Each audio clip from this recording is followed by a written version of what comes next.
নমস্কার বন্ধুরা, GM simple লাইফে আপনাদের সকলকে স্বাগত জানাই। আজ আপনাদের সঙ্গে আমি একটা হোম রেমেডি শেয়ার করতে চাই, যেটা আপনাদের খুবই উপকারে লাগবে। আমার লেগেছে, সেই কারণে আপনাদেরকে শেয়ার করছি। তো দেখতে থাকুন বন্ধুরা, কি করছি আমি।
তো বন্ধুরা, এইভাবে চামচে করে সুন্দর করে কেটে কেটে বার করে নিতে হবে। আর তার আগে যখন দেখাচ্ছিলাম যে একটা হলদে হলদে একটা ভাব লিকুইড বেরিয়ে আসছে, সেটা একদমই নেওয়া চলবে না। কিছুক্ষণ কেটে রেখে দেওয়ার পরে তারপরে পরিষ্কার করে ধুয়ে এইভাবে পরিষ্কার ভেতরের অ্যালোভেরার জেলটা আমরা বার করে নেবো। তো এটা তো চাপ থাকে, হাতে চটকেও নেওয়া যায়। তার থেকে সব থেকে ভালো হয় এটা যদি আমরা মিক্সিতে পেস্ট করে নিই, তাহলে মানে চুলে লাগালেও সেটা ডেলা ভাব হয়ে থাকবে না। আর অবশ্যই আপনারা শ্যাম্পু করার পরে মাথাটা পরিষ্কার করে নিয়ে আগের দিন, তার পরের দিন এটা লাগাবেন। আর লাগানোর পরে 1 থেকে 2 ঘন্টা রেখে দেবেন মাথায়। তারপরে স্নানের আগেই লাগিয়ে নেবেন, তারপরে স্নান করে নেবেন, পরিষ্কার জল দিয়ে ধুয়ে নেবেন।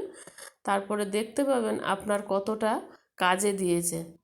চুল ওঠা তো কমে যাবেই, তারপরে চুলটা আপনার হয়ে যাবে সিল্কি, পুরো নরম সফট যেটা হয় আর কি। অনেক সময় অনেক কেমিক্যাল দেওয়ার পরে চুল দেখবেন রুক্ষ হয়ে যাচ্ছে। কেমিক্যাল মানে শ্যাম্পু ইউজ করে বা আরও যে শ্যাম্পুর পরে লাগানো হয় সিরাম, সেগুলো যে লাগানোর পরে অনেক সময় দেখবেন রাফ হয়ে আছে, সেগুলো আর কিছুতেই নরম হচ্ছে না। তখন আপনারা এই অ্যালোভেরা জেলটা অবশ্যই লাগাবেন। আর এর সাথে শুধু একটা মাত্র উপকরণ লাগছে, যেটা প্রত্যেকের ঘরেই থাকে, সেটা হচ্ছে নারকেল তেল, আর কিচ্ছু না বন্ধুরা। 1 চামচ, মানে যার যেমন চুল সে সেরকম পরিমাণ করে তেল দিতে পারেন। তেলটা অবশ্য বেশি কম এগুলো কোনো ম্যাটার করে না, 1 চামচই যথেষ্ট। সেটা দিয়ে আপনারা ভালো করে মিক্সড করে নিয়ে তারপরে চুলে লাগাবেন। আর বন্ধুরা, এরকম নতুন নতুন ভিডিও পাওয়ার জন্য অবশ্যই আমার চ্যানেলটিকে সাবস্ক্রাইব করে রাখবেন।